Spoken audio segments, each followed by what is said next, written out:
Me abrieron la puerta lo justo para decirme que no era familia, y la cerraron. Así. Sin más. Con la lluvia cayendo sobre mí y 6 horas de camino encima. Me quedé parada en ese escalón sin poder moverme, mirando una puerta cerrada que hacía apenas unos segundos yo creía que iba a abrirse de par en par con alguien al otro lado corriendo a abrazarme, y en cambio solo había silencio, frío y esa frase dando vueltas en mi cabeza sin encontrar dónde acomodarse. Había salido de madrugada, sola, manejando bajo una tormenta que no paró en ningún momento del camino, porque algo adentro de mí me decía que si no iba ese día, algo entre nosotros se iba a romper para siempre, y yo todavía creía que podía evitarlo, que valía la pena intentarlo, que llegar era suficiente. Pero no fue suficiente.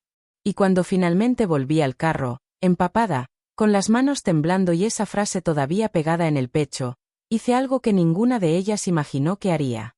Algo que lo cambió todo. Me senté en el asiento del conductor sin encender el carro, con las manos sobre el volante y la lluvia golpeando el techo como si el cielo también estuviera descargando algo que había estado guardando demasiado tiempo. No lloré. Eso fue lo primero que me sorprendió, que no me salió ni una sola lágrima en ese momento, solo una especie de vacío muy pesado instalándose en el centro del pecho, de esos que no duelen de inmediato sino que van creciendo despacio, como agua filtrándose por una grieta que llevas tiempo ignorando. Apagué la música que había puesto para el camino de regreso, esa playlist que había armado pensando que íbamos a escucharla juntas más tarde, y me quedé en silencio absoluto con la tormenta afuera y ese silencio adentro que era mucho más ruidoso que cualquier cosa que hubiera escuchado en toda la noche. Empecé a repasar todo desde el principio, no porque quisiera hacerme daño, sino porque mi cabeza simplemente no podía aceptar que eso había pasado de verdad, que una persona que se suponía debía quererme hubiera abierto esa puerta, me hubiera mirado a los ojos y hubiera dicho esas palabras sin que le temblara ni la voz. Recordé cómo había sido todo el camino hasta ahí, las 6 horas manejando bajo la tormenta, los relámpagos iluminando la carretera cada cierto tiempo, la radio que perdía señal y volvía, y yo cantando bajito para mantenerme despierta, convencida de que lo que me esperaba al llegar valía cualquier cosa que tuviera que cruzar para llegar. Recordé la gasolinera donde paré a cargar combustible y a comprar algo de tomar, el señor en la caja que me preguntó si estaba bien porque tenía cara de cansancio, y yo que le dije que sí, que iba a ver a mi familia, y el que me dijo que qué bonito, que no había nada mejor que eso, y yo que me subí al carro sonriendo como si supiera algo que él no sabía, como si fuera a llegar y todo iba a ser exactamente como lo había imaginado. Y en cambio llegué y me cerraron la puerta en la cara. Lo que más me golpeó no fue el rechazo en sí, porque el rechazo duele y duele mucho, pero tiene una forma reconocible, tiene bordes que puedes tocar y entender. Lo que me dejó completamente paralizada fue la frialdad. La manera en que esa puerta se abrió lo justo, como si ya supieran quién era antes de ver quién era, como si hubieran estado esperando ese momento con una respuesta preparada, ensayada, lista para dispararse en cuanto me vieran ahí parada con mi bolsa y mi pelo mojado y mis 6 horas de tormenta encima. No hubo sorpresa en esa cara. No hubo incomodidad.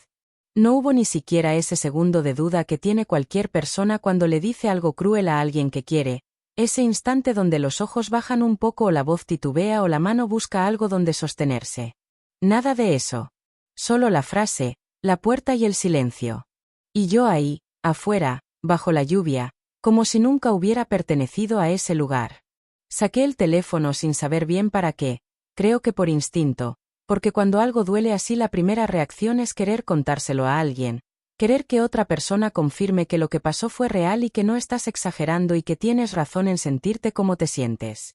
Pero me quedé mirando la pantalla sin abrir ninguna conversación, porque me di cuenta de que no sabía a quién llamar, que todas las personas que hubiera llamado antes en un momento así estaban del otro lado de esa puerta cerrada.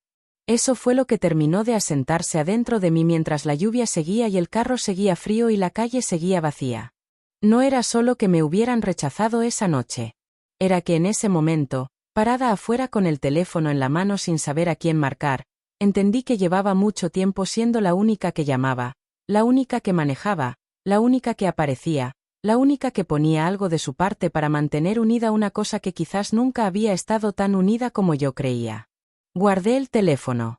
Miré la puerta una vez más desde adentro del carro, con las ventanas empezando a empañarse por el frío, y pensé que en cualquier momento alguien iba a salir, que iban a abrir esa puerta y a decirme que había sido un malentendido, que pasara, que claro que había un lugar para mí adentro. Nadie salió. Las luces de la casa siguieron encendidas un rato más y después, una por una, se fueron apagando, como si simplemente hubieran seguido con su noche, como si afuera no hubiera nadie, como si yo no existiera.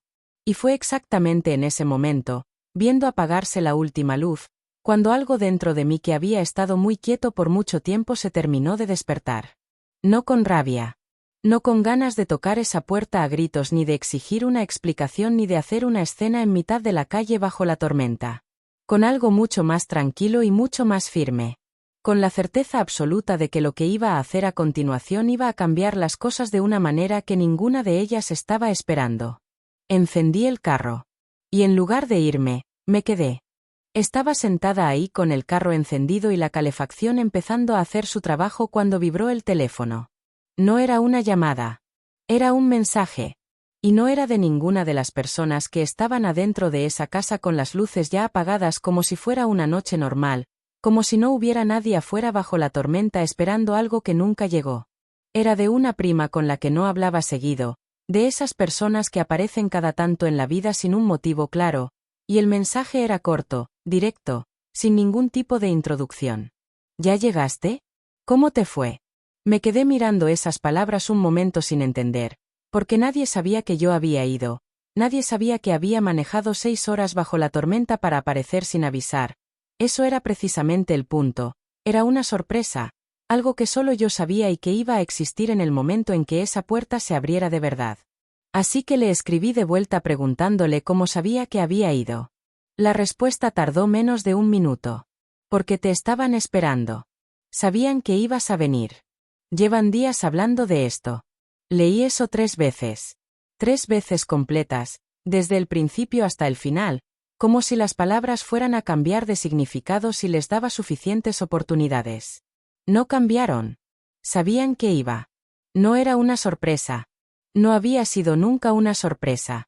Alguien había hablado, alguien había avisado, alguien en algún momento entre mi casa y esa gasolinera a mitad del camino había tomado un teléfono y había dicho que yo estaba yendo.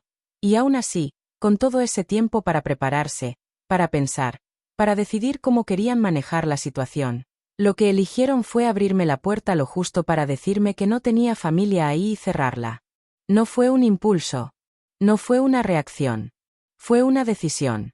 Eso es lo que me golpeó de una manera que no esperaba, no la traición en sí sino la premeditación detrás, el hecho de que alguien se había tomado el tiempo de planear ese momento, de coordinar, de asegurarse de que cuando yo llegara hubiera una respuesta lista, ensayada, fría, sin margen para la duda ni para el arrepentimiento. Le pregunté a mi prima quién había avisado. Tardó más esta vez en responder, y cuando lo hizo no me dio un nombre, solo me dijo que no era algo que hubiera salido de ella, que ella solo se había enterado porque alguien más se lo había contado, y que cuando supo que yo ya había salido pensó que todo iba a estar bien, que tal vez las cosas habían cambiado, que quizás iba a ser diferente esta vez. Pero no fue diferente. Cerré la conversación y me quedé mirando el parabrisas con la lluvia resbalando por el vidrio en líneas torcidas que bajaban sin seguir ningún camino fijo, y pensé en todas las veces que había hecho algo parecido a esto. No necesariamente manejar 6 horas bajo una tormenta, sino aparecer, insistir, buscar, poner de mi parte cuando la otra parte no estaba poniendo nada, creer que si yo llegaba lo suficiente las cosas iban a acomodarse solas. Pensé en las navidades que había organizado yo, en los cumpleaños que había recordado yo, en las llamadas que había hecho yo cuando el silencio se estiraba demasiado y empezaba a incomodarme, en los conflictos que había suavizado yo porque no soportaba la idea de que algo se rompiera del todo, en la cantidad de veces que había puesto mis propias cosas en pausa para asegurarme de que los demás estuvieran bien. Y mientras pensaba en todo eso, algo empezó a tomar una forma muy clara adentro de mí, algo que había estado ahí desde hace tiempo pero que yo me había negado a ver porque verlo significaba aceptar algo que dolía demasiado. Que no había ningún malentendido. Que no había sido un impulso ni un error ni un momento de enojo que al día siguiente alguien iba a querer reparar. Que lo que había pasado esa noche era simplemente la versión más honesta de algo que llevaba años pasando de maneras más pequeñas, más silenciosas, más fáciles de ignorar cuando uno quiere seguir creyendo que las cosas son distintas de lo que son. Alguien sabía que yo iba. Alguien organizó la respuesta. Y todos los demás dejaron que pasara.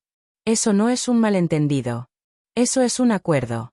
Volví a mirar la casa desde el carro, esa fachada oscura con la lluvia cayendo sobre ella, y por primera vez en toda la noche no sentí el impulso de tocar esa puerta ni de esperar a que alguien saliera ni de buscar una explicación que me hiciera sentir mejor con todo esto. Solo sentí algo muy quieto y muy firme asentándose en el centro de todo. Y entendí que lo que venía después no iba a parecerse en nada a lo que cualquiera de ellos estaba esperando de mí. Apagué el carro. No para quedarme. No para volver a tocar esa puerta ni para esperar a que alguien asomara la cabeza con una explicación tardía que de todas formas ya no iba a cambiar nada. Lo apagué porque necesitaba un momento de silencio real, sin el ruido del motor, sin la calefacción, sin nada entre yo y lo que estaba pasando adentro de mí. La lluvia seguía. Más suave ahora, como si la tormenta también estuviera bajando la guardia después de horas de golpear todo a su paso. Me recosté en el asiento y miré el techo del carro, ese techo gris que había visto 1000 veces sin realmente mirarlo, y dejé que todo lo que había estado sosteniendo durante las últimas horas simplemente se acomodara sin intentar controlarlo ni ordenarlo ni convertirlo en algo que tuviera más sentido del que tenía. Porque a veces las cosas no tienen un sentido que te haga sentir mejor.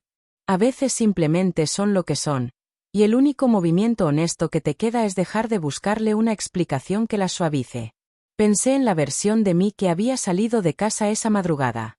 Esa mujer que agarró las llaves convencida de que llegar era suficiente, que la presencia física podía reparar lo que las palabras no habían podido, que si aparecía con suficiente intención algo adentro de esa casa iba a moverse, iba a ceder, iba a recordar que había algo que valía la pena cuidar entre nosotras.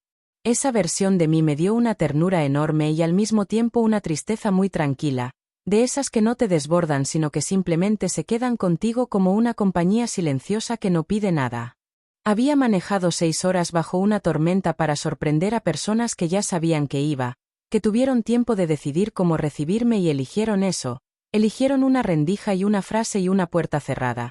Y aún así una parte de mí seguía buscando la manera de entenderlo desde un lugar que no me obligara a soltar lo que había creído durante tanto tiempo. Pero ahí, recostada en ese asiento con la lluvia afuera y el silencio adentro, entendí que seguir buscando esa explicación era también una forma de seguir protegiéndolas a ellas a costa de mí misma, una forma de seguir siendo la que cede, la que entiende, la que encuentra la manera de que el problema sea menos grave de lo que es para no tener que hacer lo que sabe que tiene que hacer. Y estaba cansada. No del camino, no de las 6 horas, no de la tormenta ni del frío ni del café frío en la gasolinera. Estaba cansada de un peso mucho más viejo que todo eso, un peso que había estado cargando tan despacio y durante tanto tiempo que en algún punto había dejado de sentirlo como un peso y había empezado a sentirlo simplemente como mi manera de ser. La que llega. La que insiste. La que no suelta. La que cree que con suficiente esfuerzo las cosas cambian. Pero las cosas no cambian porque tú llegues bajo la lluvia con las mejores intenciones del mundo. Las cosas cambian cuando las personas que están adentro también quieren que cambien. Y esa noche me había quedado muy claro que eso no era lo que estaba pasando ahí. No hubo un momento dramático. No hubo lágrimas cayendo de golpe ni un quiebre visible que alguien pudiera haber filmado y puesto en cualquier parte. Fue mucho más silencioso que eso. Fue simplemente un momento en que algo que había estado sostenido con demasiada tensión durante demasiado tiempo se soltó, no con un golpe sino con el sonido suave de algo que finalmente toca el suelo después de haber estado suspendido en el aire por años. Me senté derecha otra vez. Miré mis manos sobre el volante, esas manos que habían manejado 6 horas bajo la tormenta convencidas de que el destino valía la pena. Y tomé una decisión que no tenía nada de dramática pero que se sentía más firme que cualquier cosa que hubiera decidido en mucho tiempo. No iba a seguir siendo la que llega cuando nadie la espera de verdad. No iba a seguir construyendo puentes hacia lugares que no querían estar conectados con ella. No iba a seguir midiendo su propio valor por la cantidad de esfuerzo que ponía en sostener cosas que la otra parte ni siquiera estaba intentando sostener. Eso se terminaba ahí, en ese carro, bajo esa lluvia, frente a esa casa con las luces apagadas. Y lo que venía después no iba a salir del dolor ni de la rabia ni de las ganas de que alguien entendiera cuánto daño había hecho todo esto. Iba a salir de algo mucho más poderoso que todo eso. Iba a salir de la claridad. Encendí el carro, pero esta vez no para quedarme mirando esa puerta esperando algo que no iba a llegar. Esta vez para empezar a moverme hacia algo completamente diferente. Hay algo que nadie te cuenta sobre el momento en que decides soltar algo que llevas años cargando, y es que no se siente como una liberación inmediata sino como el primer paso en un camino que sabes que va a ser largo pero que por primera vez en mucho tiempo sientes que es tuyo, completamente tuyo, sin nadie más empujando desde atrás ni jalando desde adelante. Arranqué el carro y me alejé de esa calle sin mirar por el espejo retrovisor. No porque no quisiera mirar sino porque entendí en ese momento que había cosas que ya no merecían ni eso, ni el gasto de energía que cuesta voltear a ver algo que decidiste dejar atrás. Y esa casa con las luces apagadas y esa puerta cerrada y esa frase todavía resonando en algún lugar del pecho era exactamente una de esas cosas.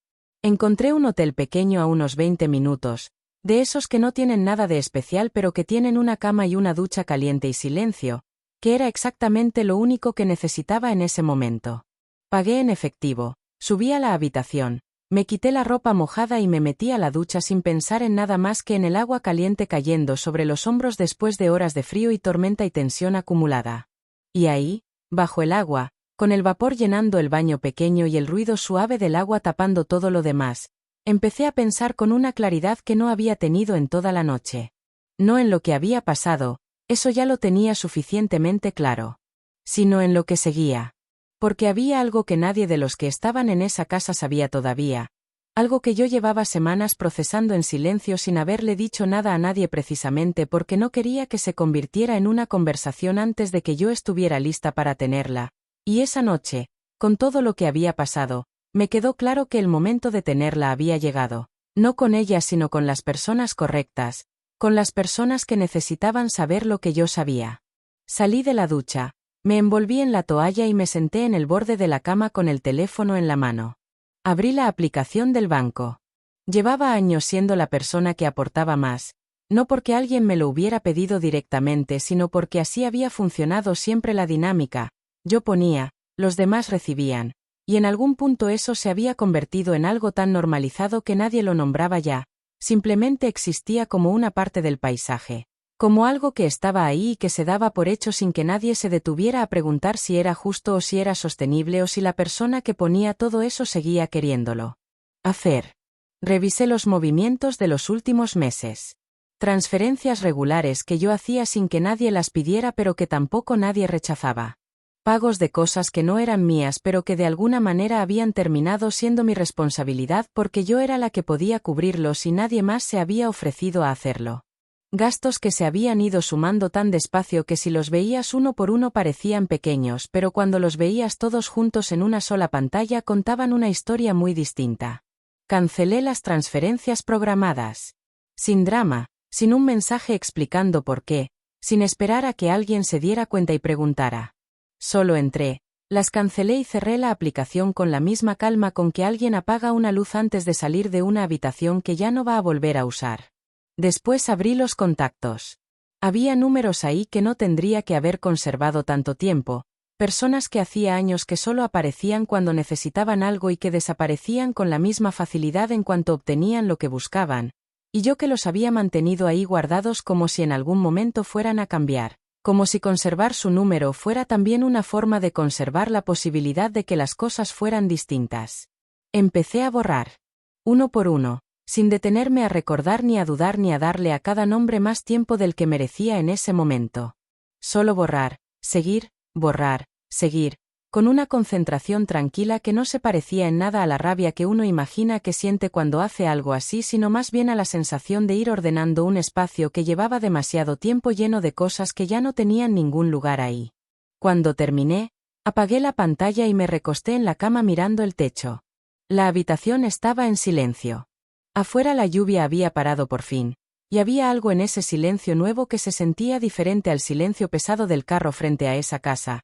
Este era un silencio que tenía aire adentro, que dejaba respirar, que no exigía nada. Cerré los ojos. Y por primera vez en toda esa noche larga y fría y extraña, no pensé en ellas ni en lo que habían hecho ni en lo que iba a pasar después. Pensé en mí. En lo que quería. En lo que merecía. En la versión de mi vida que había estado postergando sin darme cuenta mientras usaba toda mi energía en sostener algo que del otro lado nadie estaba sosteniendo. Me quedé dormida sin poner alarma. Porque al día siguiente no tenía que llegar a ningún lado que no quisiera estar, y eso, después de tanto tiempo, se sentía como algo completamente nuevo. Lo que no sabía era que a la mañana siguiente el teléfono iba a despertar con una cantidad de mensajes que no estaba esperando, y que ninguno de ellos iba a ser una disculpa. Desperté sin saber exactamente qué hora era, con la luz del día entrando por una ranura en la cortina y el teléfono vibrando sobre el buró como si llevara un rato intentando avisarme algo.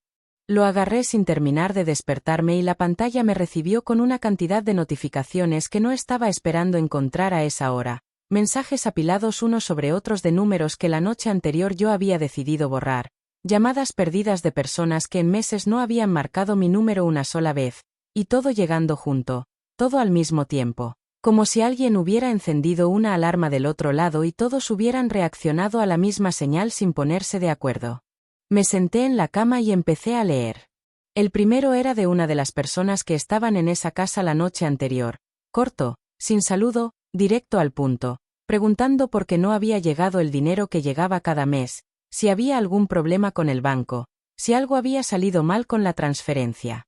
Sin mencionar la puerta. Sin mencionar la lluvia. Sin mencionar la frase que me habían dicho parada en ese escalón empapada después de 6 horas de tormenta. Solo el dinero. Seguí leyendo. El segundo mensaje era de alguien más, diferente número, mismo tono, preguntando si había visto que el pago no había entrado, que estaban esperando, que si podía confirmar cuándo iba a llegar porque tenían cosas pendientes que dependían de eso. El tercero era una llamada perdida. El cuarto también. El quinto era un mensaje de voz que no abrí pero cuya transcripción automática me dejó ver suficiente para entender de qué iba sin necesidad de escucharlo completo. Me quedé sentada en esa cama de hotel con el teléfono en la mano y algo muy extraño pasando adentro de mí. Algo que no era exactamente sorpresa porque en algún lugar muy honesto de mi cabeza sabía que esto era lo que iba a pasar, pero que aún así tenía un peso propio, una textura particular que no es fácil de describir con palabras. Nadie preguntó cómo estaba. Nadie escribió para decir que habían pensado en lo que había pasado la noche anterior y que querían hablar. Nadie mencionó que tal vez habían actuado mal, que tal vez merecía una explicación, que tal vez 6 horas bajo la tormenta para ir a verlos merecía algo más que una puerta cerrada y una frase fría. Solo el dinero. Solo los pagos. Solo la preocupación por lo que les afectaba directamente a ellos en ese momento. Y ahí, en esa habitación pequeña con la luz entrando por la ranura de la cortina y el ruido suave del hotel despertando afuera, entendí algo con una claridad que no había tenido en mucho tiempo.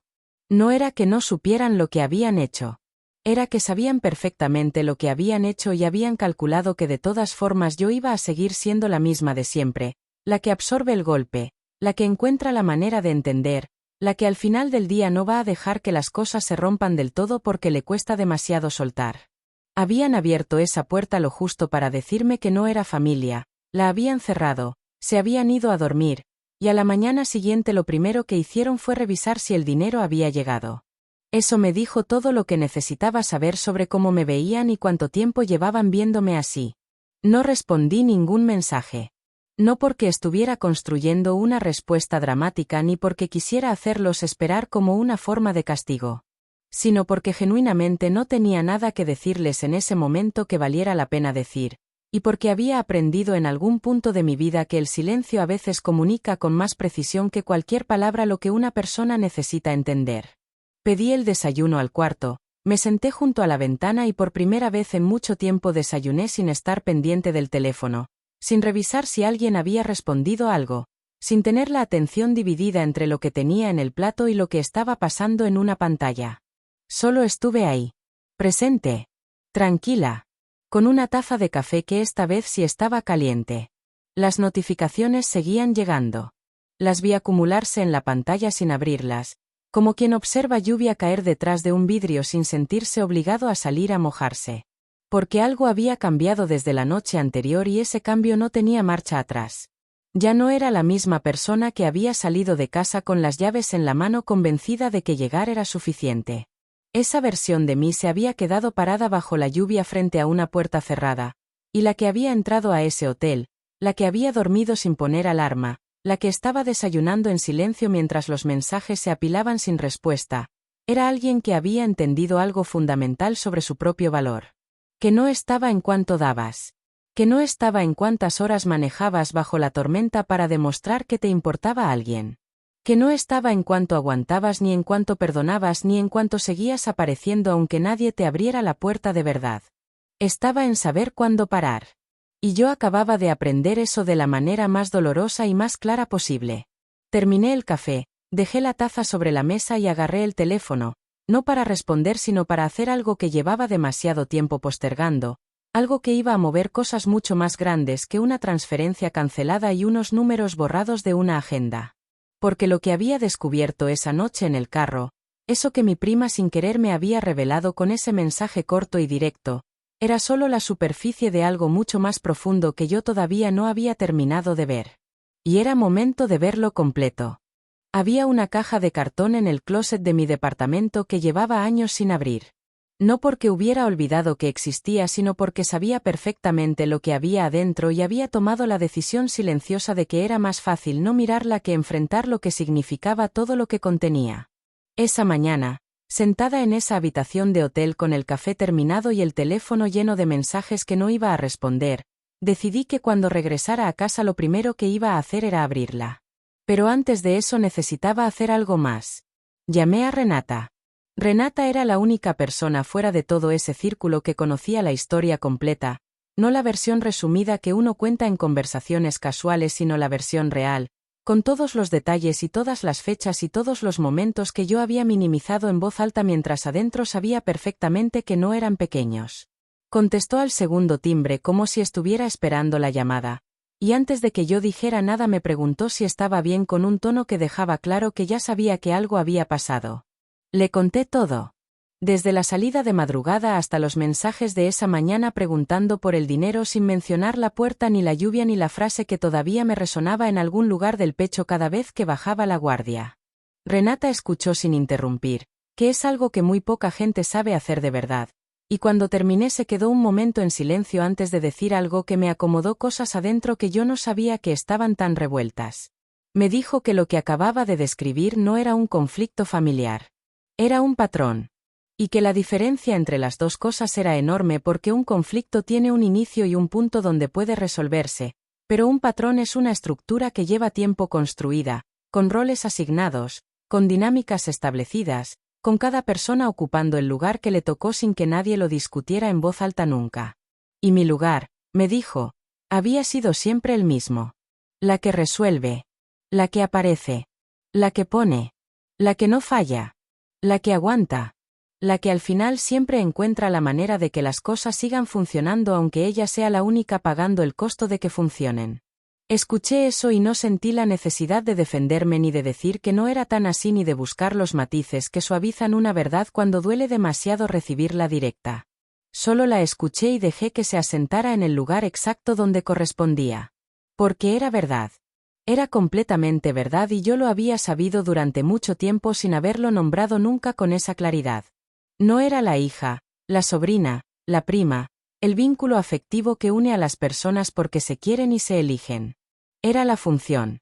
Era el rol práctico que mantenía una estructura operando, y mientras esa función se cumpliera el sistema no tenía ningún incentivo para cambiar porque estaba obteniendo exactamente lo que necesitaba sin dar nada equivalente a cambio.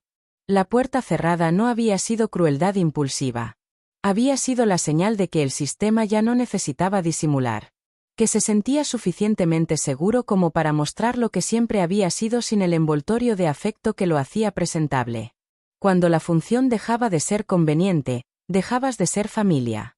Colgué con Renata después de un rato largo y me quedé mirando por la ventana del hotel, ese pedazo de ciudad que no conocía, esas calles que no tenían ninguna memoria mía, y sentí algo que tardé un momento en identificar porque no era una emoción que hubiera tenido mucho espacio en mi vida hasta entonces.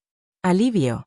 No el alivio superficial de que algo termina, sino el alivio profundo de entender por fin algo que llevabas años sintiendo sin poder ponerle nombre, de que la confusión que cargabas no era tuya, No era un defecto de tu percepción ni una exageración de tu sensibilidad, sino la respuesta lógica y sana de una persona que estaba siendo tratada de una manera que no correspondía con lo que le estaban diciendo que era. Me habían dicho que era familia mientras me trataban como un recurso. Me habían dicho que me querían mientras estructuraban una dinámica donde yo daba y ellas recibían y nadie cuestionaba ese orden porque a nadie del lado receptor le convenía cuestionarlo. Me habían dejado creer que mi valor estaba en lo que aportaba, en lo que resolvía, en lo que sostenía, y yo había construido una parte importante de mi identidad alrededor de eso sin darme cuenta de lo que estaba perdiendo en el proceso. Lo que estaba perdiendo era a mí misma. La versión de mí que existía fuera de ese rol, la que tenía sus propias necesidades y sus propios límites y su propio criterio sobre qué era justo y qué no lo era. Esa había ido quedándose cada vez más pequeña y más callada cada vez que yo elegía el sistema por encima de ella. Agarré el teléfono y abrí las notas. Empecé a escribir. No un mensaje para nadie ni una respuesta a los mensajes acumulados, sino una lista, clara, ordenada, sin emoción extra, de todo lo que había dado en los últimos años, todo lo que había pagado, todo lo que había resuelto, todo lo que había absorbido sin decir nada porque decirlo hubiera significado una conversación que nadie quería tener.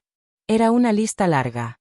Mucho más larga de lo que yo misma esperaba cuando empecé a escribirla. Y cuando terminé, la guardé. Porque esa lista no era para hacerme sentir víctima ni para construir un argumento emocional que presentarle a alguien. Era evidencia. Documentación. El registro ordenado de una dinámica que había operado durante años en silencio y que muy pronto iba a dejar de ser silenciosa.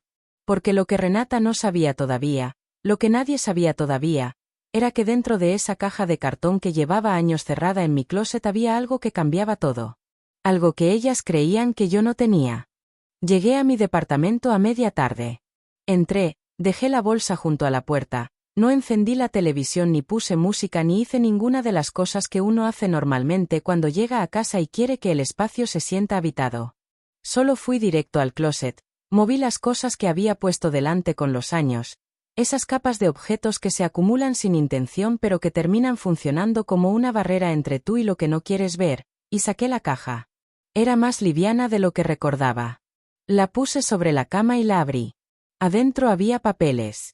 Varios sobres, algunos documentos doblados, una libreta pequeña con anotaciones que reconocí inmediatamente porque era la letra de mi abuela, esa letra apretada y vertical que ella tenía y que yo no había visto escrita en ningún lado desde que murió hace 4 años. Mi abuela había muerto dejando cosas sin resolver.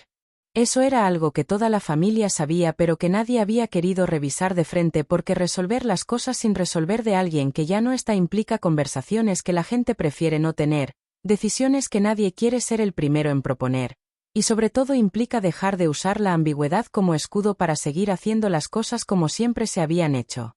Yo había sido la que estuvo con ella los últimos meses. La que iba, la que acompañaba, la que se quedaba cuando todos los demás tenían cosas más urgentes que atender. Y en uno de esos días, unas semanas antes de que muriera, ella me había dado un sobre cerrado y me había dicho que lo guardara, que no lo abriera todavía, que esperara el momento correcto. Nunca me explicó cuál era el momento correcto.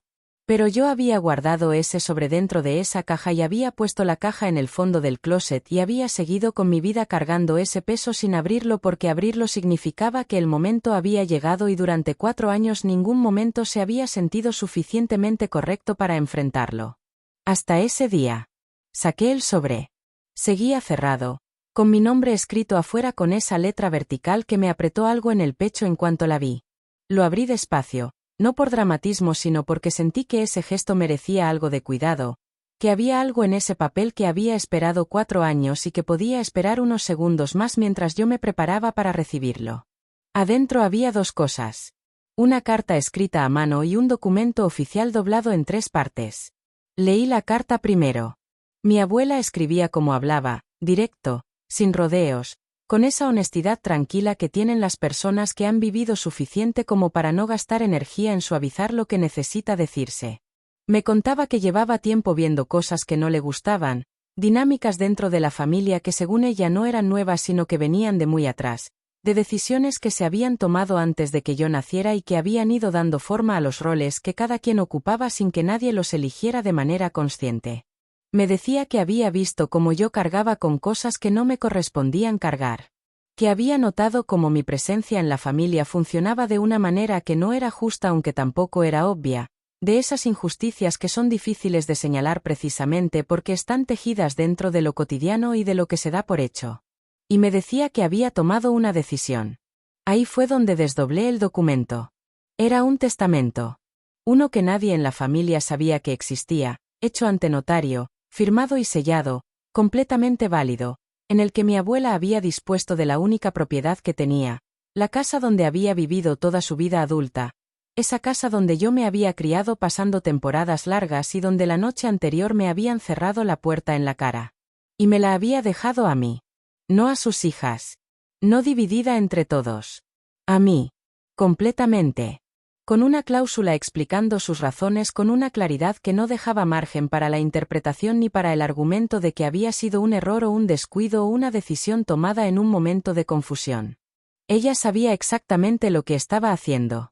Me quedé sentada en el borde de la cama con ese documento en las manos y la carta doblada sobre la rodilla, y no sentí lo que uno podría imaginar que siente cuando descubre algo así. No sentí triunfo ni venganza ni ninguna de esas emociones que tienen un filo hacia afuera. Sentí el peso de lo que significaba. Porque esa casa no era solo una propiedad. Era el centro de todo. Era el lugar donde se reunían, donde se tomaban las decisiones, donde se construía la narrativa de lo que era esa familia y quién pertenecía a ella y quién no. Era la casa cuya puerta me habían cerrado la noche anterior. Y legalmente, desde hacía 4 años, era mía. Las personas que me habían dicho que ahí no tenía familia llevaban 4 años viviendo en mi propiedad sin saberlo, y yo llevaba 4 años cargando ese sobre sin abrirlo porque no había encontrado el momento correcto. Esa noche, bajo la lluvia, frente a esa puerta cerrada, mi abuela me había dado el momento correcto sin que ninguna de las dos lo supiera. Guardé el documento con cuidado, lo puse de vuelta en el sobre dentro de la caja, y agarré el teléfono. Pero esta vez no para responder los mensajes que seguían acumulándose sin respuesta. Para buscar el número de un abogado. El abogado se llamaba Marcos Villanueva y lo conocía porque había llevado algunos trámites para una amiga mía 2 años atrás, de esos profesionales que uno guarda en el teléfono sin saber exactamente para qué pero con la intuición de que en algún momento va a necesitarlo. Ese momento había llegado. Lo llamé sin ensayar lo que iba a decir, que es la única manera honesta de hacer una llamada así, sin el filtro de las palabras preparadas que terminan distorsionando lo que realmente necesitas comunicar. Contestó después de 3 timbres con esa voz tranquila que tienen las personas acostumbradas a recibir llamadas de gente que está en medio de algo difícil, y le dije directamente que necesitaba hablar con él, que tenía un documento importante y que quería entender exactamente qué significaba y cuáles eran mis opciones. Me dio cita para el día siguiente. Esa noche no dormí mucho. No porque estuviera angustiada sino porque mi cabeza estaba funcionando de una manera diferente a como había funcionado en mucho tiempo, no dando vueltas en círculos alrededor del dolor sino moviéndose hacia adelante, procesando, organizando, construyendo una imagen clara de dónde estaba parada y hacia dónde podía ir desde ahí. Saqué la libreta donde había escrito la lista en el hotel y la completé. Agregué fechas, montos, situaciones específicas que recordaba con suficiente detalle como para documentarlas. No era algo que hubiera planeado hacer nunca porque durante años mi manera de manejar todo aquello había sido precisamente no documentarlo, no hacerlo tan real como se vuelve cuando lo pones en papel con fechas y números concretos, porque hacerlo real significaba tener que decidir qué ibas a hacer con esa realidad. Pero esa noche escribí todo. Y mientras escribía fui entendiendo algo que Renata me había dicho por teléfono y que en ese momento había recibido intelectualmente sin terminar de sentirlo del todo, que la diferencia entre reaccionar y actuar es enorme, que reaccionar es lo que haces cuando el dolor dirige, cuando la rabia o la tristeza o el miedo toman el volante y te llevan a lugares que después cuestan trabajo deshacer, y que actuar es lo que haces cuando ya procesaste suficiente como para moverte desde un lugar más sólido, más calculado, más tuyo. Yo había pasado años reaccionando sin darme cuenta de que lo estaba haciendo. Reaccionando al silencio siendo la que llamaba. Reaccionando a la distancia siendo la que aparecía. Reaccionando a la falta ajena siendo la que llenaba los huecos sin que nadie se los pidiera pero tampoco nadie rechazara lo que ella ponía para llenarlos. Eso se había terminado la noche anterior frente a esa puerta. Lo que estaba haciendo ahora era diferente. Era construir, no tapar. Era avanzar, no perseguir. Era tomar decisiones desde la claridad en lugar de desde la necesidad de que alguien me diera algo que yo llevaba demasiado tiempo esperando recibir y que nunca había llegado de la manera que yo necesitaba. A la mañana siguiente me levanté temprano, me arreglé con calma, desayuné sentada sin el teléfono en la mano, y salí hacia la oficina de Marcos con el sobre de mi abuela dentro de un folder, la libreta con las anotaciones y una versión de mí misma que se sentía más entera de lo que había estado en mucho tiempo. Marcos revisó el testamento en silencio, con esa concentración que tienen los abogados cuando leen algo que les importa entender bien antes de decir una sola palabra. Lo leyó completo, revisó el sello notarial, verificó la fecha, checó algunos detalles que yo no hubiera sabido que importaban, y cuando terminó levantó la vista y me dijo algo que hizo que todo lo que había cargado los últimos días encontrara de pronto un suelo firme donde aterrizar. Me dijo que el documento era completamente válido. Que estaba bien hecho, bien firmado, bien registrado, que no había ningún elemento que pudiera usarse para impugnarlo fácilmente, y que la propiedad que describía era legalmente mía desde la fecha de la muerte de mi abuela, hacía 4 años, independientemente de que yo lo hubiera sabido o no. Independientemente de que alguien más estuviera ocupando ese espacio en ese tiempo. Le pregunté cuáles eran mis opciones. Me las explicó con la misma calma con que había leído el documento, sin dramatismo, sin empujarme hacia ninguna dirección en particular, solo presentándome el mapa completo para que yo pudiera decidir desde un lugar informado. Podía iniciar el proceso de escrituración inmediatamente, lo que pondría en marcha una cadena legal que las personas que vivían en esa propiedad iban a tener que enfrentar con o sin su consentimiento. Podía también, si quería, hacer una notificación formal antes de iniciar cualquier proceso, que era la vía más ordenada y que le daba a la otra parte la oportunidad de responder de manera institucional antes de que las cosas escalaran a un nivel donde ya no hubiera mucho margen de maniobra para nadie. Le dije que quería hacer las cosas bien. Que no me interesaba el caos sino el orden. Que lo que buscaba no era una revancha emocional sino una resolución real, con respaldo legal, con cada paso documentado, sin fisuras que alguien pudiera usar después para cuestionar el proceso. Marcos asintió como si esa fuera exactamente la respuesta que esperaba escuchar de alguien que había llegado a su oficina con un folder ordenado y una libreta llena de fechas y montos. Salí de ahí 2 horas después con un plan concreto, fechas específicas, pasos claros y la certeza de que lo que venía a continuación no dependía de que nadie cambiara de opinión ni de que alguien decidiera portarse diferente ni de ninguna de esas variables que uno no controla y que durante años yo había estado esperando que se movieran solas. Dependía de mí. Solo de mí. Y eso, después de tanto tiempo sintiéndome a merced de lo que los demás decidían hacer o no hacer, se sentía como algo que no tenía nombre exacto pero que se parecía mucho a lo que debe sentirse cuando uno recupera algo que nunca debió haber soltado. Esa tarde, por primera vez desde que todo había comenzado, los mensajes en mi teléfono me parecieron pequeños. Muy pequeños comparados con lo que ya estaba en movimiento. La notificación formal llegó a esa casa un martes por la mañana. No la entregué yo. La entregó un notificador del juzgado, de manera oficial, con sello, con firma requerida, con todos los elementos que convierten algo que podría ignorarse en algo que ya no puede ignorarse porque existe en un sistema que no depende de la voluntad de nadie para seguir avanzando. Marcos me había explicado que a partir de ese momento el proceso tenía su propia inercia y que lo único que yo necesitaba hacer era no interferir con él, no adelantarme, no reaccionar a lo que viniera del otro lado de manera impulsiva, dejar que la estructura legal hiciera su trabajo mientras yo hacía el mío. Mi trabajo esa mañana era esperar. No tuve que esperar mucho. 3 horas después de que el notificador había tocado esa puerta, la misma puerta que a mí me habían abierto lo justo para decirme que no tenía familia ahí, me llegó una llamada de un número que había borrado de mi teléfono pero que reconocí de inmediato en cuanto lo vi en la pantalla. No contesté.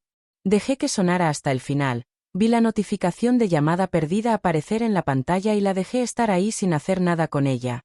Porque Marcos había sido muy claro en que cualquier comunicación directa a partir de ese momento debía pasar por él y no por mí. No porque yo no fuera capaz de manejarla, sino porque las conversaciones que suceden fuera del marco legal en un proceso como ese tienden a complicar cosas que dentro del marco son simples. Pero entonces llegó un mensaje. Y este no era como los anteriores. No era la pregunta fría por el dinero sin mencionar nada de lo que había pasado. No era el tono de quien asume que del otro lado hay alguien dispuesto a seguir funcionando igual que siempre. Este tenía una urgencia diferente, una textura distinta, la textura de alguien que acaba de entender que algo cambió y que todavía no sabe exactamente qué tanto. Decía que necesitaban hablar. Que había cosas que yo no sabía. Que si me explicaban todo iba a entender por qué habían actuado como habían actuado esa noche y que estaban seguros de que podíamos resolverlo entre nosotras sin necesidad de meter a nadie más. Leí eso 2 veces. Sin nadie más. Ahí estaba. La misma lógica que había operado durante años, la idea de que lo que pasaba entre nosotras debía quedarse entre nosotras, que sacar las cosas del círculo era una traición mayor que cualquier cosa que hubiera pasado adentro de él, que la lealtad al sistema era más importante que la justicia dentro de él. Le respondí una sola cosa. Que hablaran con mi abogado. Hubo un silencio de casi 1 hora y después empezaron a llegar más mensajes, esta vez de números diferentes, voces distintas que hasta ese momento no habían participado en ninguna de las comunicaciones de los días anteriores pero que de repente tenían mucho que decir. Como si la notificación formal hubiera encendido algo que hasta entonces había estado esperando en segundo plano sin necesidad de activarse porque el sistema funcionaba solo. Uno de esos mensajes me pedía que reconsiderara. Otro me decía que estaba actuando por el enojo del momento y que después me iba a arrepentir. Otro, el que más me sorprendió por venir de quien venía, me decía que mi abuela nunca hubiera querido que las cosas llegaran a este punto, que lo que estaba haciendo iba en contra de lo que ella hubiera deseado para la familia. Ese lo guardé. Porque usar a mi abuela como argumento para detener un proceso que mi abuela había iniciado ella misma, con un documento hecho ante notario, con sus propias palabras escritas a mano explicando exactamente por qué había tomado esa decisión, era el nivel de distorsión más claro que había visto en todo ese tiempo. Y también era la prueba más contundente de que yo había tomado la decisión correcta. Esa tarde le pedí a Marcos que coordinara un encuentro. No porque necesitara verlas para cerrar algo emocionalmente ni porque creyera que una conversación cara a cara iba a cambiar el curso del proceso legal, que ya tenía su propia dirección independientemente de lo que cualquiera dijera en cualquier reunión, sino porque había algo que yo quería decir en persona, una sola cosa, y quería que hubiera un testigo presente cuando lo dijera. Nos encontramos en la oficina de Marcos 4 días después. Entraron las dos juntas, con esa manera de moverse en bloque que tienen las personas que se han puesto de acuerdo antes de llegar a algún lugar, y me miraron con una mezcla de cosas que yo reconocí porque las había visto antes en otras situaciones más pequeñas, una parte de incomodidad real y una parte de cálculo sobre cómo manejar lo que venía. Se sentaron. Marcos estaba a mi lado. El ambiente era formal, tranquilo, sin el peso dramático que estas cosas tienen en la imaginación antes de que sucedan. Una de ellas habló primero. Me dijo que todo había sido un malentendido, que esa noche habían actuado mal, que lo reconocían, que si hubieran sabido que iba a llegar las cosas hubieran sido diferentes, que la familia siempre iba a ser la familia y que eso no cambiaba por un momento de tensión. Escuché todo sin interrumpir. Y cuando terminó, dije lo único que había ido a decir. Le pregunté si recordaba exactamente lo que me había dicho parada en ese escalón bajo la lluvia después de 6 horas de tormenta. No respondió de inmediato. Le recordé la frase. Palabra por palabra. Con la misma calma con que ella la había dicho esa noche, sin que le temblara la voz, sin que bajara la mirada, sin que ninguna de las personas que estaban adentro de esa casa hiciera nada. Y le dije que tenía razón. Que ahí no tenía familia. Pero que sí tenía una propiedad. Y que a partir de ese momento las dos cosas iban a estar muy claras para todos. Marcos había preparado todo con una precisión que yo agradecí más de lo que pude expresarle en ese momento. Sobre la mesa estaban los documentos organizados en un orden que contaba la historia completa sin necesidad de que nadie la explicara en voz alta, el testamento original, la verificación notarial, el registro de la propiedad, y un informe detallado que él había preparado cruzando las fechas del documento con los 4 años transcurridos desde la muerte de mi abuela, 4 años durante los cuales la propiedad había sido habitada, utilizada y administrada por personas que legalmente no tenían ningún derecho sobre ella. Las dos mujeres al otro lado de la mesa miraron esos papeles con una expresión que yo había visto antes en otras circunstancias pero nunca dirigida hacia mí, Esa expresión de quien acaba de entender que el terreno que creía sólido bajo sus pies no lo era, que algo que asumían como permanente resulta que siempre había sido precario y que simplemente nadie les había dicho hasta ese momento. Marcos habló con el mismo tono tranquilo que usaba para todo, sin elevar la voz, sin ningún gesto que pudiera leerse como agresivo, presentando los hechos en el orden en que correspondía presentarlos y dejando que cada uno aterrizara antes de pasar al siguiente. La propiedad estaba registrada a nombre de mi abuela. El testamento era válido, había sido hecho con todas las formalidades requeridas, estaba sellado y firmado por un notario público cuya identidad y registro también estaban documentados en el expediente. El proceso de transferencia de la escritura a mi nombre ya había sido iniciado y estaba en curso independientemente de cualquier acuerdo o desacuerdo que pudiera surgir en esa sala. Lo que se estaba discutiendo ahí no era si el proceso iba a continuar. Era cómo iba a continuar. Una de ellas intentó el argumento que yo ya había anticipado, que el testamento había sido hecho en un momento en que mi abuela no estaba en condiciones de tomar ese tipo de decisiones, que había que considerar su estado de salud en esa época, que alguien debería haber estado presente para asegurarse de que comprendía lo que estaba firmando. Marcos dejó que terminara de hablar y después sacó otro documento del folder. Era una carta del médico que había atendido a mi abuela durante sus últimos meses, fechada 2 semanas antes del testamento, en la que certificaba que ella estaba en plena capacidad cognitiva y emocional para tomar decisiones sobre sus bienes y su vida. Mi abuela había pensado en todo. Había construido ese documento como alguien que sabía que iba a ser cuestionado y se había asegurado de que cada posible argumento en contra tuviera ya una respuesta dentro del expediente. El silencio que siguió a eso fue diferente a los silencios anteriores. No era el silencio de quien procesa información, sino el silencio de quien entiende que las opciones que creía tener eran menos de las que imaginaba. La otra habló entonces por primera vez desde que habían entrado, con un tono que había bajado considerablemente desde la postura con que habían llegado, y preguntó qué era lo que yo quería exactamente, qué estaba buscando con todo esto, si había alguna manera de llegar a un acuerdo que no implicara que ellas tuvieran que salir de esa casa de inmediato. Era la primera vez en todo ese proceso que alguien del otro lado me preguntaba directamente qué quería yo. No qué iba a hacer. No qué derecho tenía. Sino qué quería. Y la respuesta que tenía preparada no era lo que cualquiera hubiera esperado escuchar dado todo lo que había pasado. No quería que salieran de inmediato. Quería orden. Quería un proceso claro, documentado, con plazos establecidos y cumplidos, con cada acuerdo puesto por escrito y firmado, sin depender de la buena voluntad de nadie porque la buena voluntad había demostrado ser una moneda que no tenía valor estable en esa dinámica. Marcos había preparado un acuerdo que establecía un plazo razonable para que la propiedad quedara disponible, condiciones específicas sobre el estado en que debía ser entregada, y una cláusula que estipulaba claramente qué pasaría si cualquiera de esas condiciones no se cumplía en los tiempos acordados. No era generoso ni era cruel. Era exacto. Las dos lo leyeron. Hubo una consulta en voz baja entre ellas que yo no intenté escuchar. Hubo una pregunta sobre uno de los plazos que Marcos respondió sin moverse del punto original. Hubo un momento de tensión que no llegó a romperse porque ninguna de las dos tenía ya los argumentos necesarios para sostenerla. Y firmaron. No con alivio ni con resignación visible, sino con esa manera particular que tiene la gente de firmar algo cuando entiende que es lo único que pueden hacer en ese momento y que oponerse solo haría las cosas más difíciles para ellas mismas.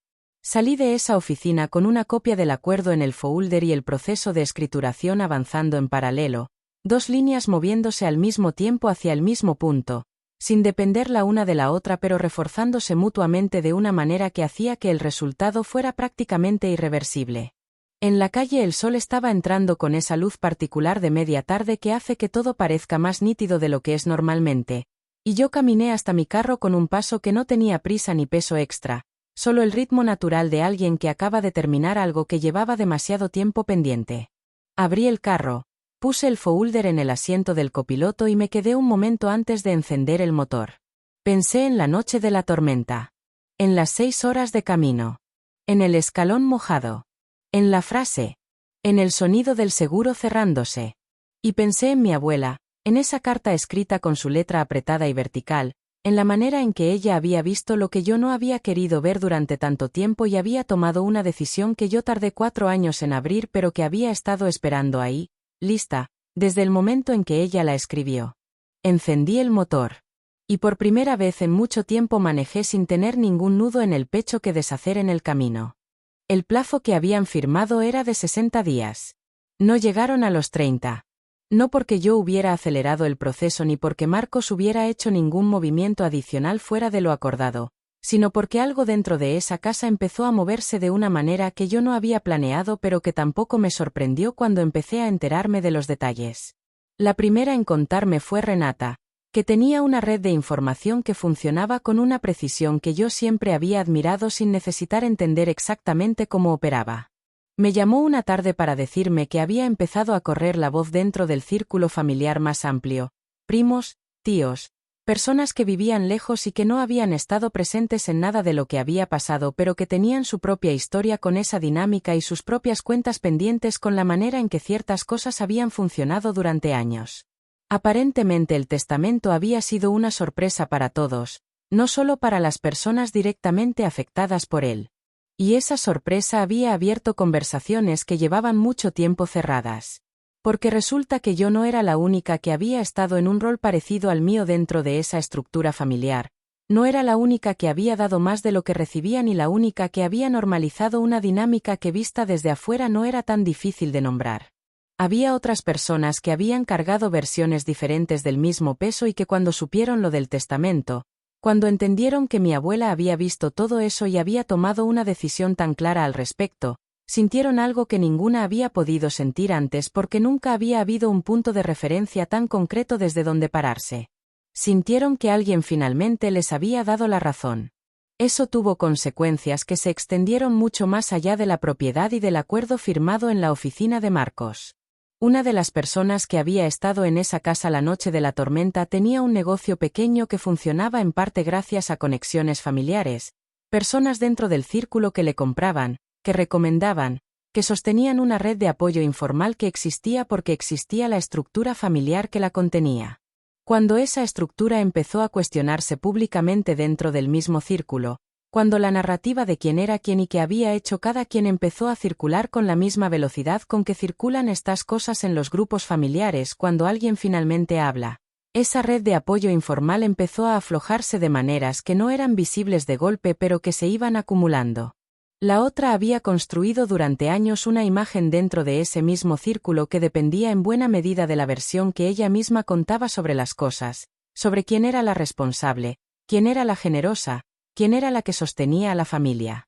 Esa imagen funcionaba mientras no hubiera ninguna versión alternativa lo suficientemente documentada y lo suficientemente respaldada como para competir con la suya.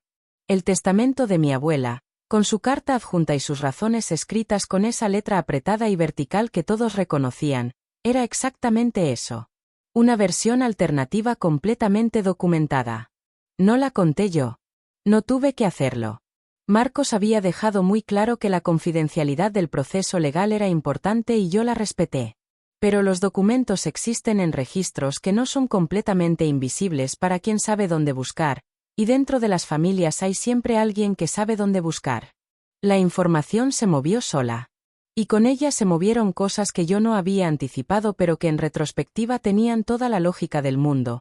Porque los sistemas que funcionan sobre narrativas construidas son frágiles de una manera muy particular, se sostienen perfectamente mientras nadie los cuestiona desde adentro, pero en el momento en que alguien dentro del círculo empieza a hacer preguntas, en el momento en que la versión oficial encuentra una versión diferente que tiene el mismo peso y el mismo origen, todo lo que estaba sostenido sobre esa narrativa empieza a tambalearse.